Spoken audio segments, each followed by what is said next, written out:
Right, lads, we're going live in a couple of seconds, man, so no swearing, keep no arguing, keep amongst yourselves for the time being. Hold off. We're going live. 5, 4, 3, 2, 1. Here we go, back again, SFC Fan TV. And tonight we have, yes, in the red corner, he is the one and only, but it's not Chesney Hawks, it's Jacob Kirkbride. All right, Jacob, how are you doing? Not bad, mate, not bad. Hope you all guys are doing well. Nice. And then we have the controller. He's a courageous man, a courteous man. He's Conrad. He controls the PC. How are you doing, Conrad? All right? Yeah, all right. Not bad yourself? Not too bad. You don't sound too happy. What's the matter? I'm from Darlington, mate. That's my life all over. Still in the FA Cup. And then also we have... Then also we have the man who he tells his friends to try something new today and live well for less. It's Michael Bowers. How are you doing? I'm all right. You should get a job as like an event host or something new, by the way. Just pointing it out. The WWE announcer. And then also we have... Down the bingo. Yeah. And we've got two young lads. I've never seen them before in my life. I've got no clue who they are. They take it step by step. The new kids on the block. It's Matthews Lee and Jack Dodds. Is Jack Dodds the right name? Yes. Yes, Jack Dodds. That's his name. I feel quite offended. You're offended, right? And you can't even remember my name? I know loads of people called Dodsies. I know loads of Dodsies. It's the first name I can't remember. It's Jack, isn't it? Jack. The two bands on tonight. Yeah. Everyone will be upset about Wednesday night's game. Was it Tuesday night's game? Tuesday, wasn't it? Tuesday night's game. Yeah. Fleetwood Town. Joey Barton. We all love to hear Joey Barton.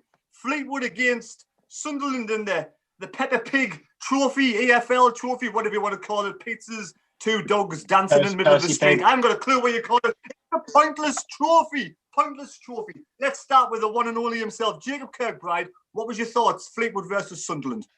Well, actually, Terry, before I start, I want to say two things. First of all, I want to wish a very get well soon to our 1973 FA Cup hero. In me and my dad's eyes, he was man of the match that day, Dave Watson, with his dementia diagnosis. Absolute heartbreaking. So best wishes go out to him and all his family. And also today we remember was the day, I think it was 5 years ago, Martin Fulop. So God rest his soul. Terrific goalkeeper for us, gone way too soon. The game on Tuesday night, like it a bit meaningless game going into it, but me, Michael and Conrad, we were delighted to see some youngsters get on the pitch and really make a name for themselves.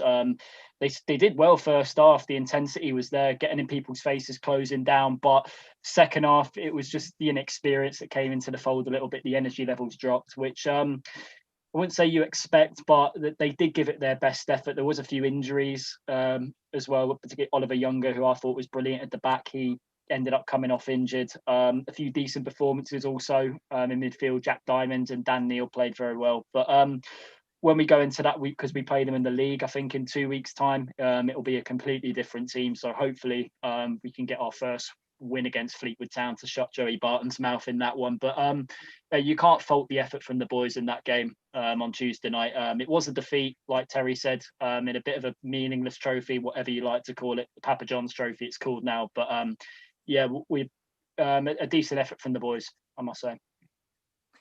Well, to the live chat, I want to say hello to everybody in live chat. Thanks for joining in tonight. Thanks to Christiana, Casey, Cameron, Jude, Jobby SP, Marshall 12, David Walker, Dan Humphrey, Joey 11, Mad Mackham, Tom Swellwell, Tane SFC, Clayton Edwards, Andrew Robbins, Joanne Punchin. Unfortunately, there's no pink pants tonight. I'm sure we'll have some other pants on somewhere there. Hopefully at work he's wearing his pants, actually. Right, so Conrad, what was your thoughts on the game on Tuesday night? First 45, I thought we were fantastic. I thought it was the first time all season we'd actually played with a bit of pace and a bit of enthusiasm. We were closing them down, in complete control of the first half, really. But it was the typical thing of we get one goal and we just can't quite get that second to kill them off. I think myself, Jacob and Michael were saying at half time, Barton's going to go in and they'll wake up. He'll make sure they're out for that second half. And what was it, within about 7 or 8 minutes, we were back to 2-1 to Fleetwood inside the second half. And at that point, we didn't, as again, we've mentioned before, we didn't have a plan B. It was a case of, right, well, they're running at us now. What do? We panic. So it was good first 45 for the youngsters. I think Dobson had a better game than most recent times, but I think Diamond stood out for me just from that first half. He was just causing them all kinds of problems getting down their right-hand side. Definitely, yeah. Back to the live chat. Hello, Chris Scott, Kieran Gill, John Winnan, Colin Major, Matthew, loving the black cat on the wall. It is good, isn't it? Like that one, Aye. Matthew. Yeah. Big old Samson. I tell you what, though, as soon as I put it up on the wall, we got relegated from the Premier League in January. Take it down. Might Take it take Your down. fault, then. It's your fault. Gonna go down again. Get it off. So, Matthew, now we're with you. What was your thoughts on the game on Tuesday? Well, I tell you what, first half, I mean, I was really pleasantly surprised with all the youngsters playing. I think they're absolutely magnificent. Oliver Younger at the back, probably the best for me. At top, obviously, we had our first team players in there. Aidan O'Brien. Once again, I'm not really too keen on Aidan O'Brien. As seen again, he's had another chance, and I think he's a neat and tidy player. Good with the ball at his feet, but goal scoring, he's clearly not a goal scorer. But no, played quite well. I think it was only going to be a matter of time until Fleetwood found us out. So obviously we know that Phil Parkinson's magnificent plan B is to go back to plan A, and Joey Barton figured us out, and Fleetwood came out the second half, scored 2 goals. Really disappointing to see the lads lose, because they did put in a shift and play really well. And obviously a shame for the injuries as well, because McFadzean looked really good, obviously scoring the goal, but went off. Phil Parkinson said it's a bit of spasm in his leg, but hopefully it's not a hamstring injury, because the last thing we need now is more injuries, Definitely, yes. Yeah. Well, the OBS piece is Jack Dodds now runs the channel. Get him on as the producer. He loves you, Jack Dodds. Jack Dodds, how are you doing tonight? You what? Sorry. How are you doing tonight, Jack? I'm good. Yovel SP, by the way, on the chat. He's a mag, so if we can all go give him hell, that would be very. Oh, he's a magazine. Oh, no. Everybody's welcome on. As long as they watch the adverts and we get paid some cash, it's all right. Anyway, Jack, what was your thoughts on the Tuesday night match? I thought the first half, we were definitely on top of them. I thought we dominated it, really. I don't think Fleetwood ever really looked like they were in the game. First half, the goal was a long time coming. It was really along with the flow of the game. I think Danny Collins made a fair point in the commentary and said that we could have been 2 or 3 up, and we really could have been. I think the young lad who was playing left centre back, is it Oliver Younger? I keep forgetting his name. It was Oliver Younger. I thought he had a great game, and I think him going off injured was almost like the camel that broke the hair. What was it? The camel that broke the straw's back off, or something along those lines. Because then we had to bring someone else in, and Conrad. I can say, I know I've definitely got that wrong, haven't I? It's all right. I'll let it go. And then the second half, I don't know why, but we came out and I just thought we were a yard slower. We were second ball to everything. Fleetwood were quicker than us. They were stronger than us, and I think potentially a lack of experience. But we left ourselves open at the back multiple times. Fleetwood took the opportunities, but it was the youngsters playing. It was a very meaningless game. The only thing that had riding on it for me is that I can't take losing to Joey Barton and hearing him use that against us forever. But we're back there in 2 weeks, so we've got them in 2 weeks. If we win that game, that'll put that to bed, and ultimately that's more important. Some positive signs, though. Younger had a great game. I thought Dan Neil did quite well.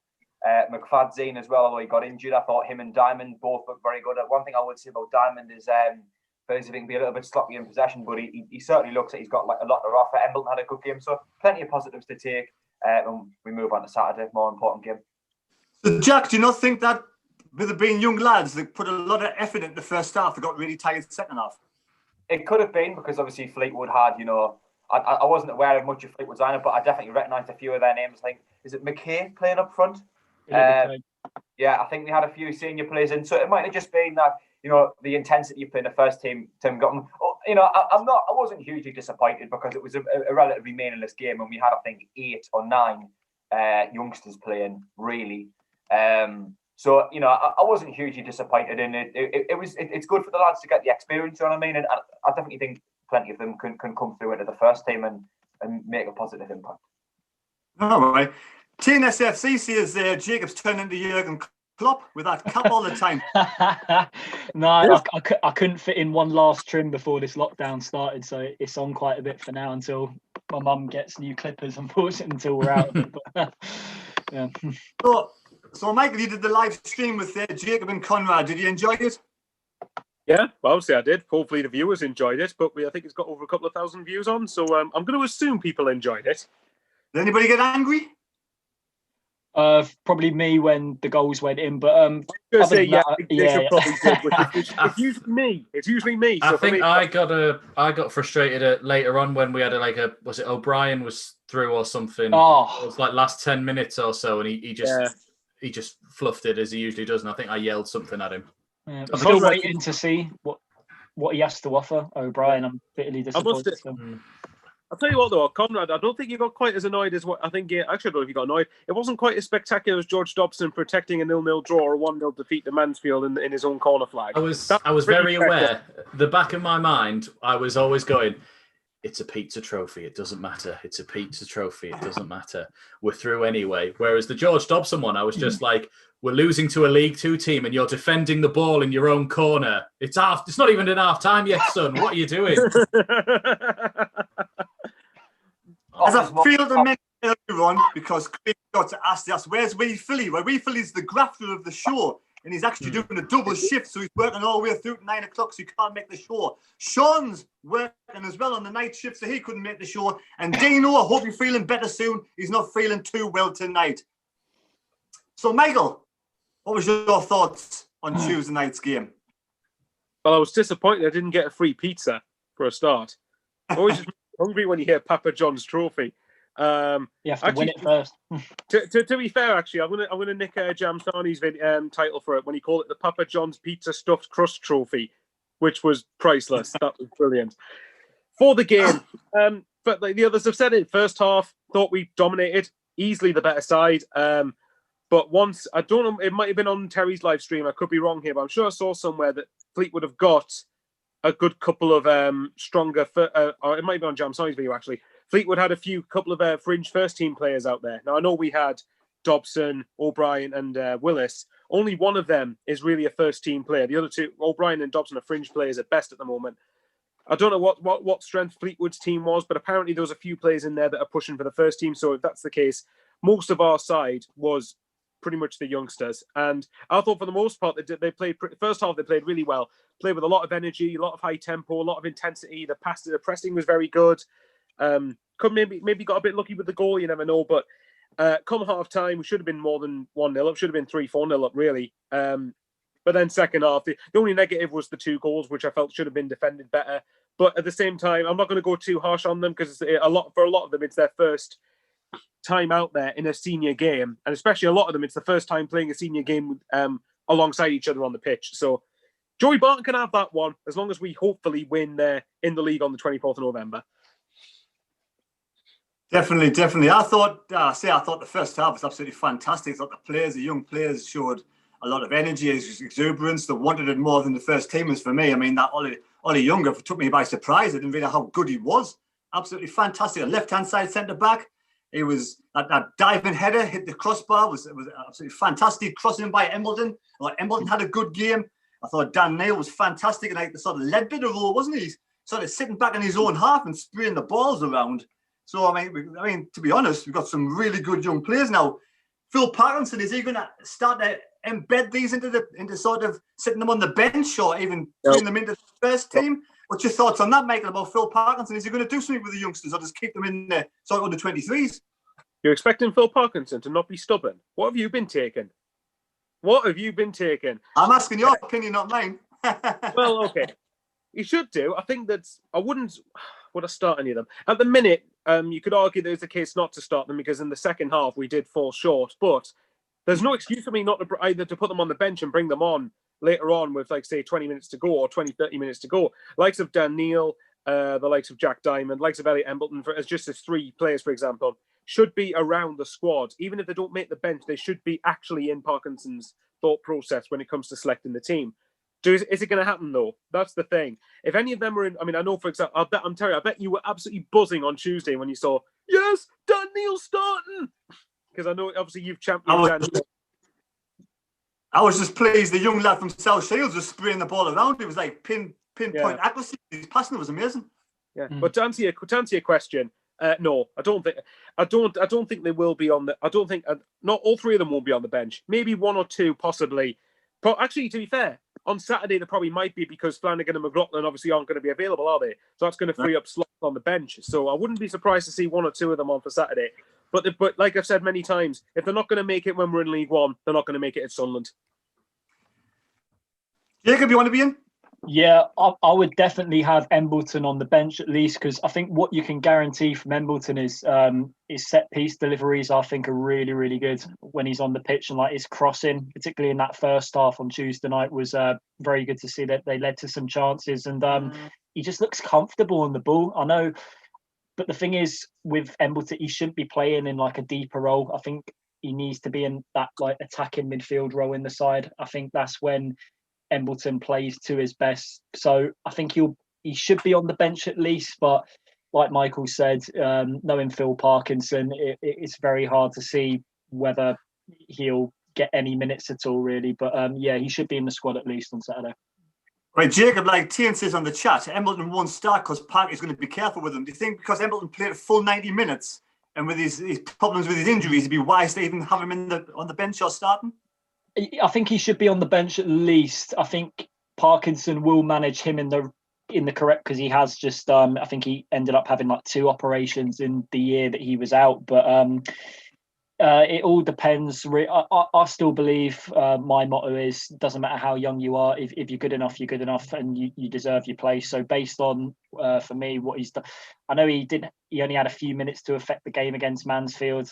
It looked like he was played in a bit of in not the best of his position, not his best position as well. But yeah, I think he should be in the squad at least. But it depending on whether Parkinson brings him on or not, I'm not sure. So Matthew, if you were the manager on Saturday, if you were Phil Parkinson on Saturday, and all the players that played on Tuesday were fit, would you put any of them on the bench? Would you be tempted to start one or two? Well, I'd say definitely. I mean, your favourite, Dan Neil. I think he definitely deserves his place in the squad at least. Jack Diamond as well. I mean, if obviously with all these injuries, he's definitely got to be on the bench. But in terms of any of the players who started on Tuesday, I don't think I'd start any of them on Saturday. I think Willis, he wasn't meant to get 90 minutes. He only got but obviously with the injuries, he had to keep him on, and it looked like he was really struggling towards the end. So I don't think we're going to be able to push him to start on Saturday, to be honest with you. I still don't think Aidan O'Brien has proved enough to come back into the starting 11.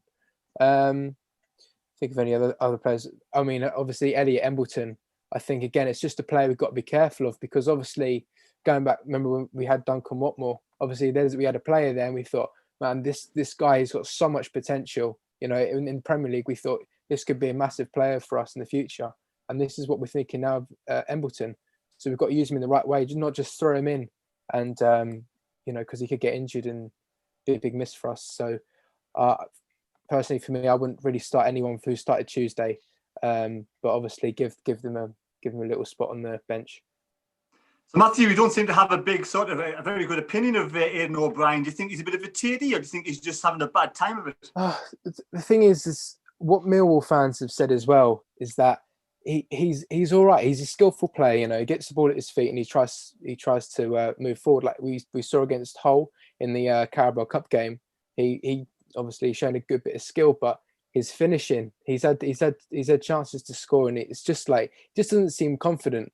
I mean, and we know we've had loads of strikers who lack so much confidence in front of goal, and I just think Aidan O'Brien's another one. I don't really think he's a goal scorer. Perhaps playing in a 2 and helping another striker, but to be honest with you, I'd rather have Charlie Wyke playing. And although I don't really rate Charlie Wyke that much, he's been all right this season. I think we've just got to stick with him, especially if Phil Parkinson loves playing a 1 up front or 2. But yeah, no, I don't really think Aidan O'Brien at this time should be in the starting 11 on the league. On the live chat, Andrew Robbins, Embleton definitely should start. He thinks Embleton should start as well. Andrew also says, what do you think about Donald Duck cancelling the meeting? We'll get to that in a bit. Right, so Jack Dodds, you seem more like of a Roy Keane type manager than a Phil Parkinson. So would you bring some of the young'uns in on Saturday? Would you put them straight into the first lineup, or would you have them on the bench? Well, I think we're going to be forced into play with the young players on Saturday. You look at some of the injury problems we've got defensively, and obviously we've got the international break that's took. Is it McLaughlin and Flanagan out? I don't know if anyone else. Yeah. We're going to have to maybe bring Taylor in or someone. I think it's all well and good saying that they looked good Tuesday night, but I think a lot of Sunderland fans in particular tend to, and I think it's a common thing across football fans is to rate youth players higher than they actually are and hype them up just because the young and they've got potential. Don't get us wrong, I was impressed on Tuesday night with Younger. Now he's injured now. I was quite impressed with Dan Neil. I thought he had a decent game. I thought Embleton had a decent game on Tuesday. I think Diamond shows flashes of brilliance, and I think he does things that we haven't got anyone in the team, but obviously McGeady, but he's not in the team. Things that no one else can do when he takes the ball forward and he takes the pass plays, and he's got a bit of energy going forward. So maybe I wouldn't be forcing them into the team though, because it's very different to play one decent game against Fleetwood when, let's be real, they might have had some senior players in, but I think a lot of them was the youth team as well. It's one thing to have a decent first half, and then follow up in the second half, and then go and play a fully fit, fully strengthened League One team, MK Dons, who know a decent side, and put a performance in worthy of a win when we know we are quite desperate for points. I would quite like, having said that, I would quite like to see if his injury is not too bad, I'd quite like to see Younger come in, definitely, if we need a defender. And I would like to see, in some capacity, maybe if it's just to come off the bench for the last 10 minutes, maybe Embleton, Neil or Diamond to come in. I wouldn't be putting any pressure on them straight away, but I will be looking at it as an option, but it's no necessity to bring them in, I don't think, at this point. Very sensible answer there, Jack. Very sensible answer. So, Conrad, what kind of style of management are you? Are you a Sam Allardyce type style management, do you think? I think, yeah, well, that was the thing, because every time Sam Allardyce is mentioned, everyone thinks it's Route 1. He didn't play that way with us because we didn't have a get-tall striker who could hump it forward too. We had Jermaine Defoe up there with Fabio and Watmore on the side of him. So, I don't know, he wasn't, and Kazri as well. He didn't play that system for us, albeit it was still, the defence was still the same, two absolute units at the back with Kone and Kabul, who I'd have back in an absolute heartbeat. Kone from that 6 months, I will say. No other time in his career. I don't know. I was a big fan of Roy Keane and the way we played there, and it felt like the manager had control of the whole team. There wouldn't have been a McGeady incident if Roy Keane was in charge. He would have known that was his sort of style and getting the best out of them, and he wouldn't have let it grow into this thing. I just think Parkinson maybe ducks an issue. He goes, if I just get McGeady out, I don't have to deal with it. It's gone. It's over there. Don't have to look at it anymore. So the situation with the international duty and everything, is anybody you would bring on the bench on Saturday? Or even start? I don't know. I'm panicking with the centre-backs now, because didn't we lost two of them in that game, didn't we? Was it Younger and was the other one got injured as well? The left-back. Kieran Dodd. That's it, yeah. And then Willis might also not be 100%. The last time we played Willis, not 100%. We got beat 3-1 by Pompey at home. I think you're going to have to throw Willis back in. He's the only one out of the sort of other ones who's played. You're going to have to go Willis, Wright and Sanderson, would you say, across the back? I think that's what will be. Yeah. That's what happened. Yeah. And then Hume will have to go on the left, because did McFadzean come off at half time? It was due to an injury or a knock, wasn't it, as well? He came off. I thought he was having a good game. Yeah, McFadzean was having a good game as well. And we were saying on our review that's great cover for Hume. I wouldn't say he's better than Hume, but he's no worse than him. And for what Hume offers, that's sound as out anyway. Right, Mark Speckman on the chat says we need to be winning and concentrate in the league. Now, do you, Terry, think we'll be up this season or another season in League One? Now, the next three matches, I think it is MK Dons, Doncaster and Fleetwood. Is that right? Yes. Yeah. Right. Jacob, How many points are you expecting from those 3 matches? And what do you, obviously, you want 9 points, but what do you expect? To be honest, I would say 9, to be honest, as well. I think we need to fully go for it, to be honest. I know people like Fleet will be a tough game, and people could say that the way we've been playing recently, Saturday will be a tough game. I mean, it goes back to Sean's comment. Every game's a tough game in this league. You just have to be wary of which team will slightly go for it a little bit more, particularly in latter stages of games. But yeah, honestly, go for it. 9 points. I think we should be aiming for that anyway. I think if we go with the mentality of saying, I'll take 7 out of the next 3, I think it doesn't seem right for me. So yeah, full guns blazing. Let's aim for 9 points out of the next 3 games. Michael, your thoughts? I think there are certain games where a point isn't the end of the world. I think there are certain games where, put it this way, for me, the minimum it depends, but I expect. It depends if you either mean what you think will happen or what you expect is in demand to happen for it to be an acceptable points tally. In terms of the latter, the minimum we should be getting, in my opinion, is 6 or 7 points at very worst. Any less isn't good enough for me. I've seen a few people say, like, 5 points at best. Well, to be honest, that's disastrous. That's not good enough. Saturday, for example, theoretically, you would hope would be 3 points. But obviously, on Saturday, you don't have the God-given right to get the 3 points, but you've got to be expecting to beat MK Dons. Doncaster and Fleetwood. To be honest, if you offered me 7 points out the next 3, I would take it, because December, we've actually got quite a kind run in.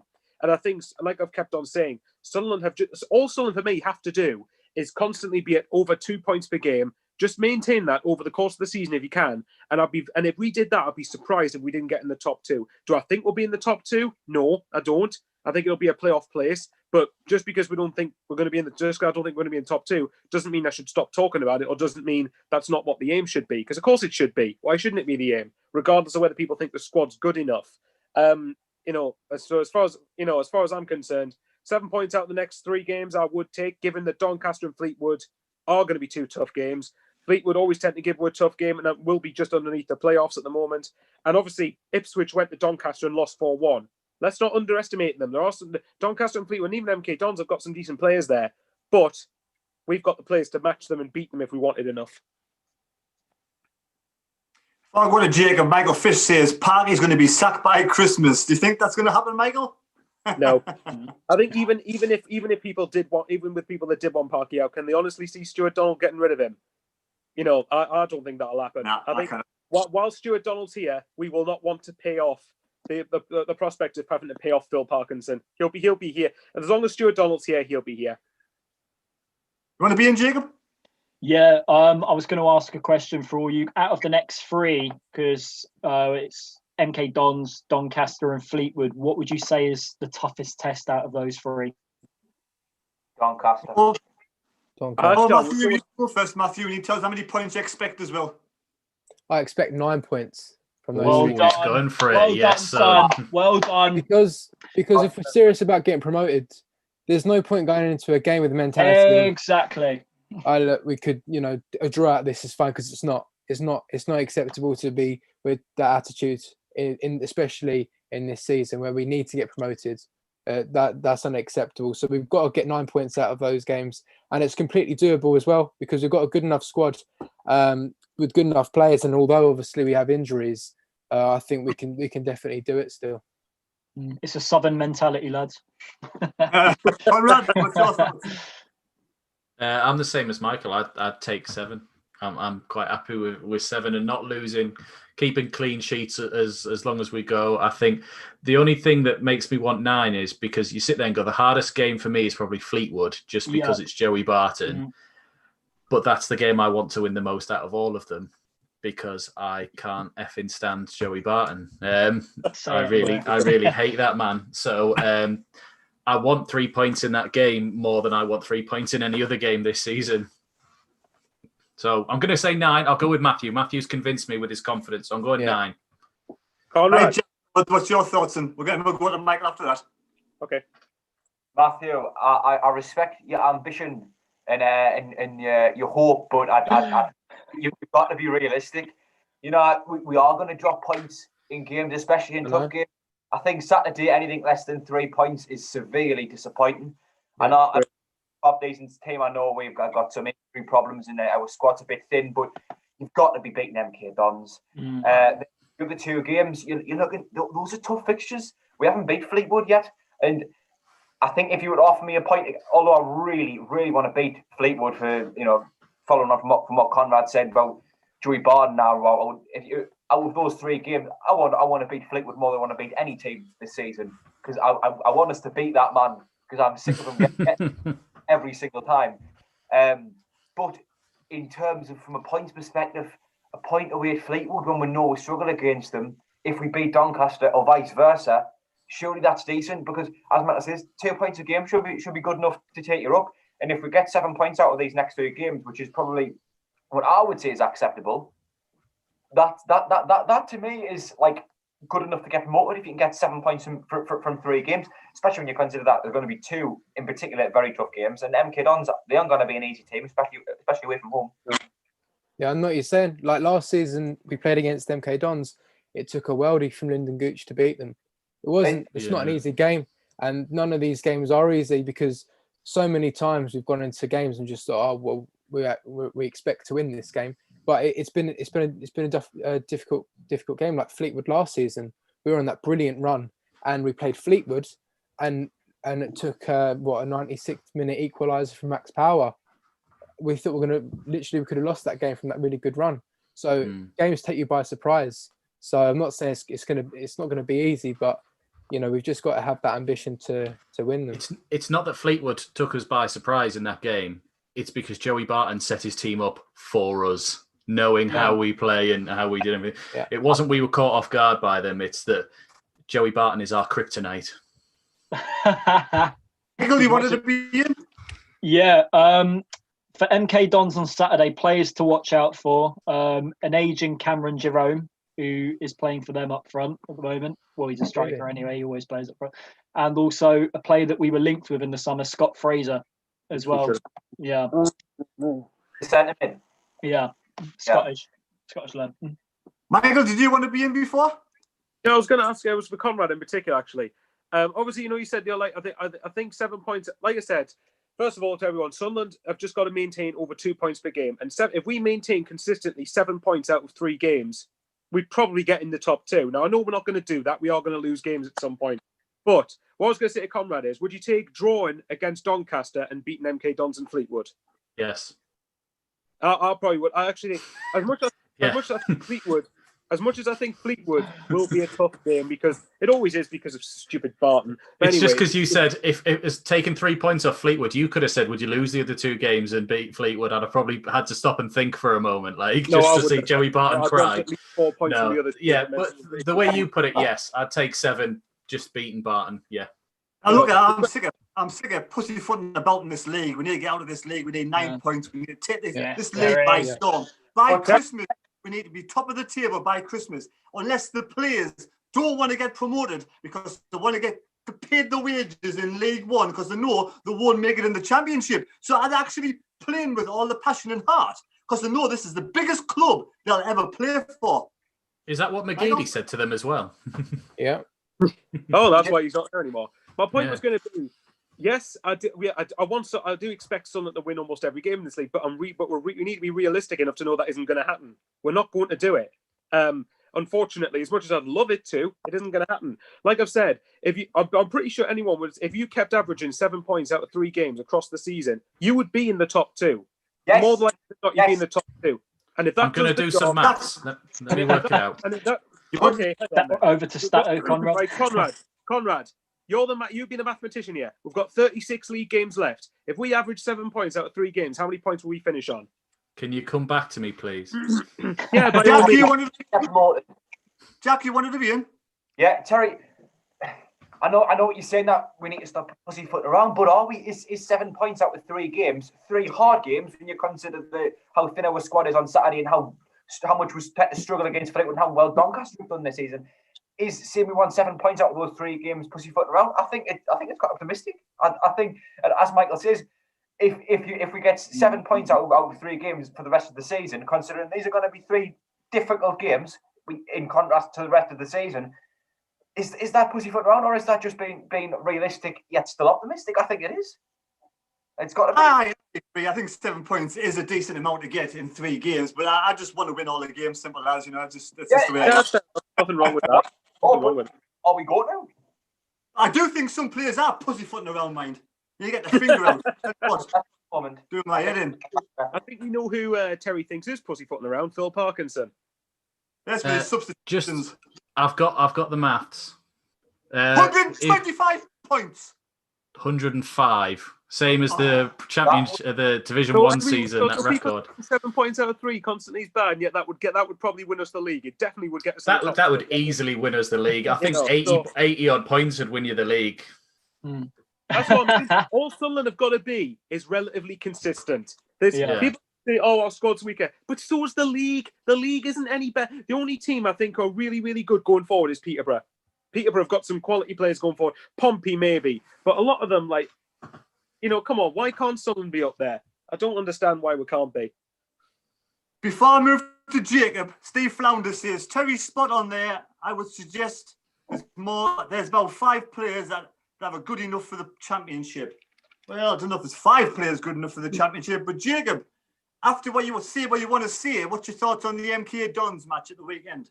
It will be a tough game considering we have got a few injuries in the squad, but if we're going to be ambitious, if we wanting to show real ambition that we are going to get promoted this season, we've got to be putting MK Dons aside because we're at home as well, and these are the type of games we like to win. I think they're 1 point above the relegation zone. And the next point I'm going to make, building on what you said, Terry, about certain players really having the belief, like, because they're playing in League One now, thinking, can I do it at Championship level or not? If I were Phil Parkinson now, I'd be potentially saying to those players that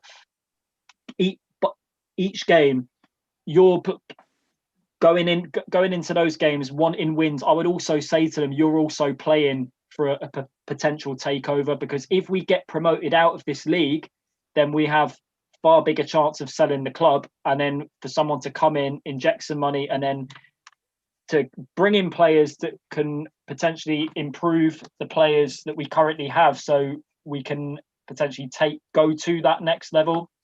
That's what I think personally. I know it came out a bit weird. Do you think we should have 3 strikers on the bench on Saturday? Grigg, O'Brien, and what do you call him again? Danny Graham. Torres. Yes, that's his name. Torres, isn't it? Well, like I said, Grigg will be in squads, I think, but I'll be very surprised if he kicks the ball for Sunderland again. Danny Graham, I wasn't impressed with him in the Mansfield game, and so he had that chance, which honestly, a lot of young players, I reckon, would have buried that if they had the chance in that opportunity. So potentially Josh Hawkes could be in the squad. You never know, but I think up front, like Dino said, we're really weak. Other than Charlie, if you take Charlie Wyke out the side, then we're just average, I would say, our strike forces at the moment. Could argue it. Matthew, what's your thoughts on their Saturday match? And would you have 3 strikers on the bench? Well, this is the thing, is some of the games we've just seen 3 strikers come on the pitch, and Phil Parkinson's just sort of, said go for it. And to be honest with you, I see no point of putting 3 strikers on the bench. We need to have maximum 2 strikers. In terms of other positions, maybe some of the youngsters, because I know obviously there's a lot of injuries. Possibly Sanderson. Who else is there? Wright, and I mean Willis. Who else? Willis, yeah. But then again, is Willis going to play a full 90 minutes? Because he looked like he was struggling on Tuesday. So we've lost our other 2, so maybe 09 can send it back. Maybe, or we could do a 4-4-2. So there's a lot we could do. We really don't know, and this is going to be a test for Phil Parkinson, because he's only sort of been playing 1 or 2 systems, and now he's got these injuries. It's going to be a test of character to see what he's going to do. I can't really predict what he's going to do, to be honest, at the moment. But no, I mean, obviously MK Dons won't be an easy game. They've been doing all right recently as well. I think they're doing a little bit better than last season at the moment. So yeah, it's not going to be a tough game, but yeah, They're in 19th place, MK Dons at the moment, and Andrew Robbins says Greg O'Brien and Graham can all get lost. Michael, what's your thoughts on Saturday's match? Any less than 3 points isn't good enough. Simple as that. You've got to be. Like I said, there are certain games that I always say that a draw isn't a disaster, but on Saturday it would be. If we don't beat MK Dons, then that the only way I would accept that is if you'd have to win the next two after that. But so look, it's not going to be an easy game. Don't get me wrong. We only just beat them by 1 goal on both occasions last season, and both games it took screamers to beat them. The last at home. We had Max Power and Luke O'Nine scoring. Certainly, Max Power scoring a screamer, which the club actually showed on their Twitter account today. I forgot how good that goal that was. O'Nine obviously scored a good chip goal. MK Dons really pushed us there and could have easily got a draw out of that game. And obviously down there, it took a Gooch Wonder goal in the last 10 minutes to get 3 points there. So it isn't going to be easy, but that also doesn't mean we shouldn't be expecting 3 points. It's a must-win game. Somebody on the live chat said Joey Barton's my best friend. So my thoughts on Joey Barton. Oh. You start with a C or a T. I don't know. I'll let you put it in. Jack, what's your thoughts on Saturday? Must-win game. I know we've got our challenges with the injuries and the players on international duty, but we're going to have to adapt to that. And as much as I've made it clear before on this channel, I like the 3-at-the-back system. I think it really works. I think it suits our team, and I think we have a good plan going into the game. It might be that we have to change it because maybe we don't have the depth at the back to play 3 centre backs and 2 wing backs. Maybe we have to go to 4 at the back for a game. But that's if you want to go up. Sometimes that's what you're going to have to do. You're going to have to think outside the box sometimes and step outside your comfort zone a little bit.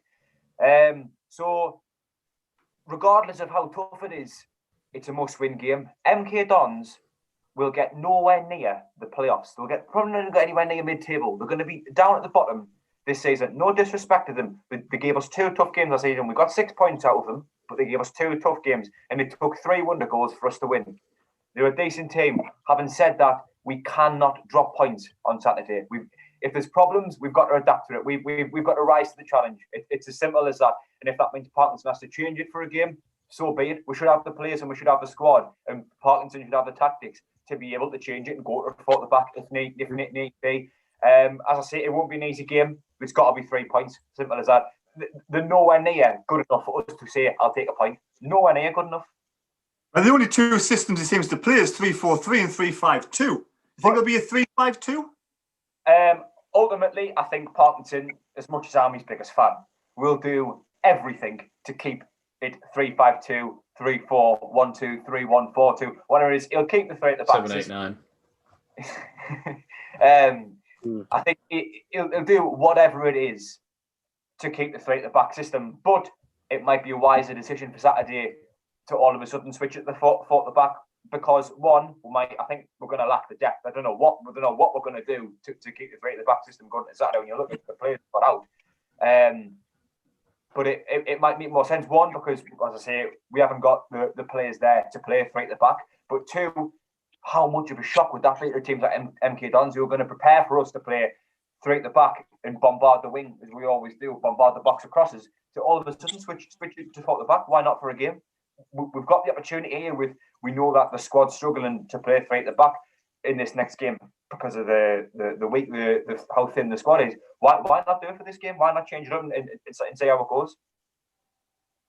Conrad, that's a good idea. I mean, I think we should change up a bit myself. I think we shouldn't be like sort of, I don't know. I like 4-4-2 personally against the weaker sides. We should be going for it. But Conrad, I think on Saturday, he might bring in Brandon Taylor, Sanderson and Wright, and have obviously a deeper, more midfield with Ledbetter protecting the back 3.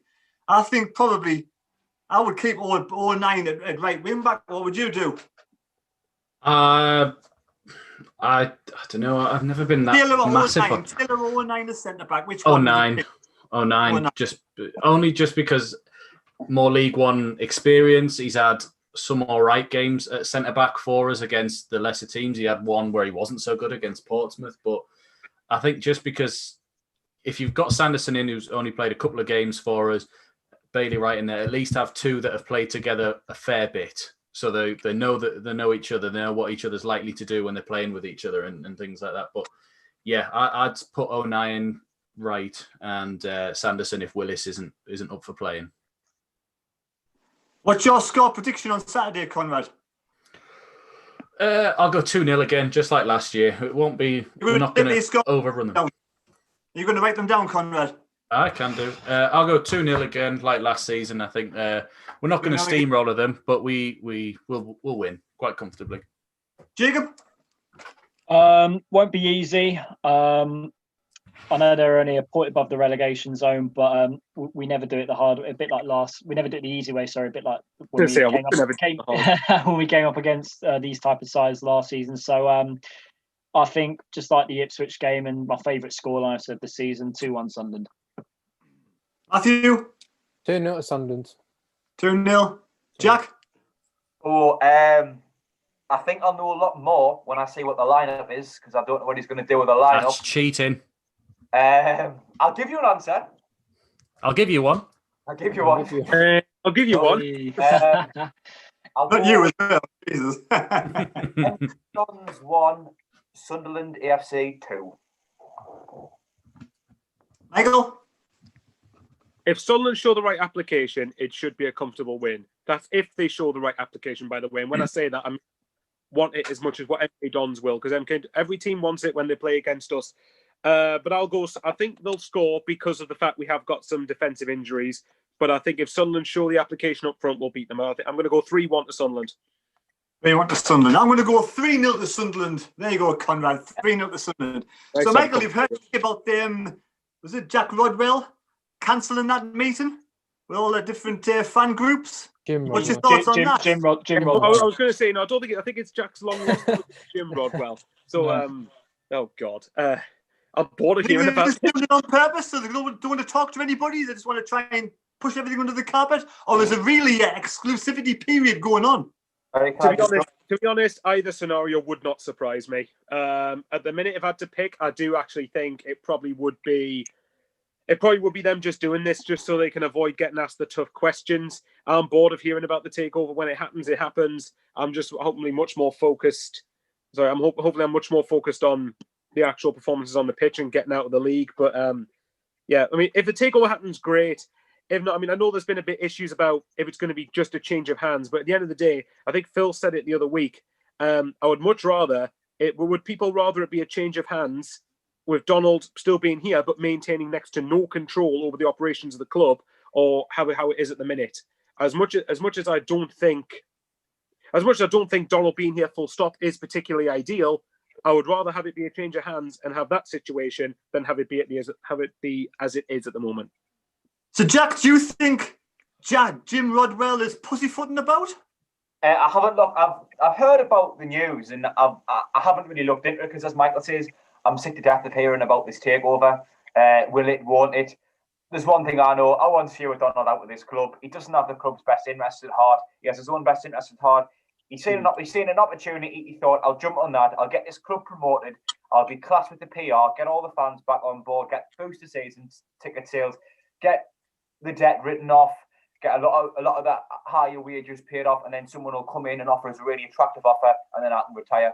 So that's my thoughts on it. I haven't really looked into this. Them calling off the meetings, but personally, I wouldn't be surprised if they were just using it as an opportunity to hide. I've just realised as well, we're home Saturday. I thought we were away, so it'll be Sunderland 2, MK Dons 1. I thought we were away. So, Matthew, I think it's a poor way to treat the fans. You plan something, then at the last minute you cancel it. What's your thoughts on it? Yeah, well, I mean, don't you think it's a little bit strange that the club's been close to a sale since we lost the playoff final? I mean, immediately we had the Dell people who were going to apparently buy the club. Yeah. Remember last season we lost 3-0 to Peterborough away, and just before in the beer garden part, me and my dad, we spoke to Tony Davison and asked about how the takeover's going, and he very confidently just said to us it's going really, really well, and he said that he was really confident and nothing's ever happened. So whether this is just an excuse, because apparently Stuart Donald's been calling the police on some of the fans for the For like, I mean, it's horrible and should never condone it, but some death threats been sent his way, horrible things, and he's pretty much had to go into hiding.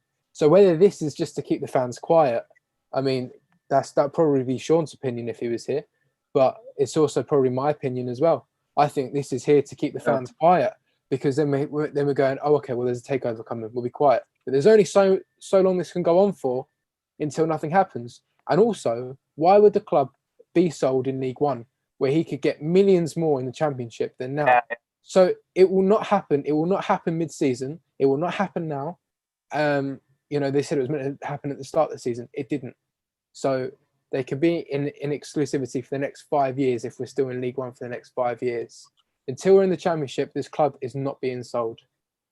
Do you just think Jim Rodwell is lying out of his teeth? Yeah, I think so. And obviously, he's pretty much doing Stuart Donald's job for him, because Stuart Donald doesn't really, obviously. I mean, to be honest with you, when he first came in, I pretty much believed a lot of what he said, because obviously we had an owner who never really said anything to us for pretty much all the time he was here. So I was listening to Roker Report podcasts of Stuart Donald, and I really liked everything he said. And to be honest with you, if we went up in the first season, it probably would have all worked, but it hasn't. And now he just doesn't know what to do anymore. Like Phil Parkinson, Stuart Donald does not have a plan B. It was his plan A. It completely failed. And now he's had to go into hiding, hire someone to speak for him, lie for him. And we are where we are now. So until this club is in the Championship, it will still be under Stuart Donald's ownership. The casual observer says on the chat, Trump for SAFC. Jacob, think Donald Trump is the owner? Imagine that. He's probably still. Someone on the chat earlier said they would trust Trump over Stuart Donald. So Donald Trump. Oh my God! What is this, the world coming to, man? So Donald Trump. I thought that was funny. I'll give it up. I don't know. Probably Donald Trump. We'd have lost the playoff final, and he'd be hiring lawyers to say we'd won the playoff final. We don't want another Donald. Donald Trump's still on his golf course, isn't he? After his election defeat. Someone else in the chat has just asked. Imagine the scenes if Stuart Donald took over Newcastle. Yeah, you can go up the A1 instead. He can't afford to give us any money. Why would he pay for them? Aye. You know what it is? Jacob, Go up there. You're the man who knows what's going on. What's your thoughts on this interview being cancelled? It is complete utter. The only reason they've done it, I can tell you, it's most likely true. It's just lies. They don't want to have the fans putting the pressure on them when they're trying to get their words out. Yeah, that's what it is, because we know the last time we had a meeting with the club when a few supporters groups turned up, it became absolutely toxic. And then what happened 24 hours later, Stuart Donald ended up stepping down. Couldn't handle the pressure. They say that it's because of, I don't know, the club's in apparent exclusivity talks. Did I say that word? I don't know. But is there any truth in that? Like Matthew was saying, we won't hear anything conclusive until next summer, until we know what division we're in.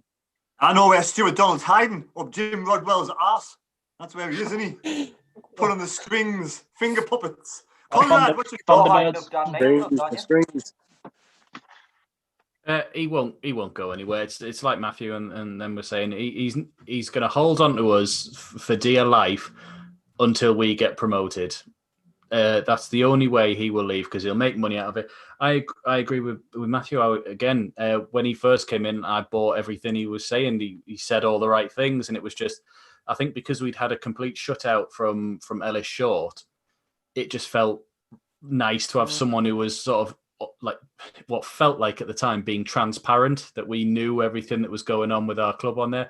And like you said, if we'd have gone up, we might not have known. When he'd have then got whoever else was involved or had a takeover the year after, we'd just gone, oh, well, it was someone wanted us because we're back to where we were and can take us further.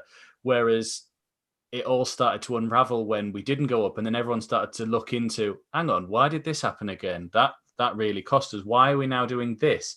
Why is that happening? Like, we're shipping off all our best players, obviously due to wages, but like, you're starting to think, oh, hang on, I thought you said we were going to have a competitive budget for the Championship, and now we're getting rid of players in League One because we can't afford them. Like, what's happening here? So it all unravelled, like Matthew said, just because we didn't go up. It'd have been fine if we'd have gone up. Jack, now India XX on the chat says, bring back Aidan McGeady. Says, bring back Aidan McGeady. Let's say, for instance, by Christmas, we're not in the top 4 or 5. Would you bring back Aidan McGeady? I think Aidan McGeady at the moment is exactly the type of player we need. Going forward, we're lacking individual who can create chances, who can drop a shoulder and have a shot, who can beat the player and stick a cross in, because at the moment, going forward, our only chance of scoring goals is getting out of the wing backs, crossing it in the box and hoping White can get on the end of it. If not, it might fall to Maguire, fall to Gooch, and they can hit it or something. So I think Aidan McGeady is definitely the exact type of player we need. You've just got to ask the question of, is he ready to go back into the team and get on with all the lads? And if so, I say absolutely no option. And if not, maybe it's worth the risk. Maybe it's worth the risk to stick him in the team, give him a few games to get his fitness back up, give him a good one in the team, because we know for a fine fact he'll create chances and score goals for us. But I think it's worth the risk. But obviously, can I jump in? 1 second. The downside to that, which is that it could completely ruin any rhythm we've got. We could go on a run similar to we did around this time last year. We could lose 6-7 games in a row and completely screw up promotion chances, because the morale, which it took us so long to sort the morale issue out, that could come back and so much progress we've made is gone. But I think it's worth the risk. I will bring him back in if we're still struggling. Go on, Conrad or Jacob. You're right, exactly that. So, like, yes, he's exactly what we need. But the time his issues came up last season were where the team we were getting a couple of wins, but we were also not playing well in games. And for a lot of games this season, we've not played well. So his frustrations with certain players, as he said, are what led to him being excluded, if you were. Yeah. And then now, like, if you put him into this team and let's say Dobson's with him and Dobson has a shocker again, and he goes and has a sort of his constructive criticism at Dobson, but again, the players take it a different way or go, nah, he's bullying me and stuff like that. Are we then just going back exactly to that moment? I know what you mean, Conrad, but is Aidan McGeady not a different man now? Because that happened a year ago. He then got taken off the team. He got shipped off after Charlton after having a couple of months with no football. I don't think he did much at Charlton. He's came back. He's now had to train with the under-23s. Is there a chance that maybe this ego or this bullying issue that allegedly has gone on, maybe, what's to say that that's not gone now? Because maybe you might be right, but it's a risk, isn't it? It's that risk. Do we take it? These types of situations change people, and hopefully it's changed McGeady for the better. And if he is ready to come back into the team, then yeah, look, it is a risk. I think the man who knows the most will be Phil Parkinson, because he'll be bring McGeady in for a chat and say, look, mate, can we put you back in the team, or are you going to go on? And if Parkinson's convinced that he's going to be okay, then yeah. But obviously, you know, there is a risk that we bring him back in. Yeah, it's a risk either way, isn't it? Yeah. We've got a 4th season in League One, and that's not what we want. Michael, you wagging your finger? Yeah, yeah. I think on the McGeady situation, had it not been for the salary cap, believe it or not, I probably wouldn't have entertained the idea of McGeady getting back in the squad. But because of the salary cap in January, we're probably not going to be getting able to get anybody in the window who's better than what McGeady is, unless we offload McGeady. But even his wages at the minute aren't counting towards the cap, apparently. So we must be at our limit. If we got McGeady back into the team, my concern, and by the way, the bullying thing, allegedly, I don't know what's going on. If it allegedly has happened, why would he be training with the under 23s? That's the last thing he'd let him do if he was bullying people. But in saying that, with McGeady, if you brought him back in the team, my major concern is Sunderland's game plan when McGeady was on the pitch was pass the ball to McGeady, pass the ball to McGeady. Now, if Sunderland used that in the correct way, what they would do is let McGeady occupy and cause chaos in the opposition, which then frees up space for everybody else to occupy. So if you used it in the right way, I would use McGeady back in the team. But while Phil Parkinson is here, I've got absolutely no doubt that McGeady will not kick a ball for Sunderland. And even then, after his contract's up at the end of this season, we're not going to offer him a new one because the wages would count towards the cap anyway. 2, if Parkinson was here, McGeady wouldn't be involved. And 3, you'll be like, 35 in the summer or whatever age it is. So would I have him in the team? There's worse things we could do. Depends on how we use him and depends what the attitude is. It depends if everyone's on the same page or not. But it's not going to happen while Parkinson's here. It's not whatever way you think. While Parkinson's here, McGeady's days are done at Sunderland. Matthew, you want to be in? Yeah, Terry, when you say to the players now have the passion and drive to go and get promoted, I can tell you for certain that Aidan McGeady does have that. And he said he's the one who stood up in the dressing room and he said to them, he said, listen, I know, like, you stupid little honeyman running around thinking you're the best little player in the world. And you're shit, mate. You're shit. That's what he said. And someone needed to say that to them. And he's that person who's done it because they're not good enough to play for Sunderland. So he's done that. That just shows a player who cares. And he is absolute quality. There are moments that against Charlton, like, if we had McGeady on that pitch, I could have seen him getting that ball, beating that defender, getting that cross in. And we just don't have a player who can get the ball and do that. Who do you think is in the squad now who you think they're going to get the ball, cut in, shoot, score? Who do you think is going to do that? Do you think George Dobson's going to do that? Scowen's going to do that? No one's going to do that. Maguire can on a do good that. day. But Maybe Maguire on a good day.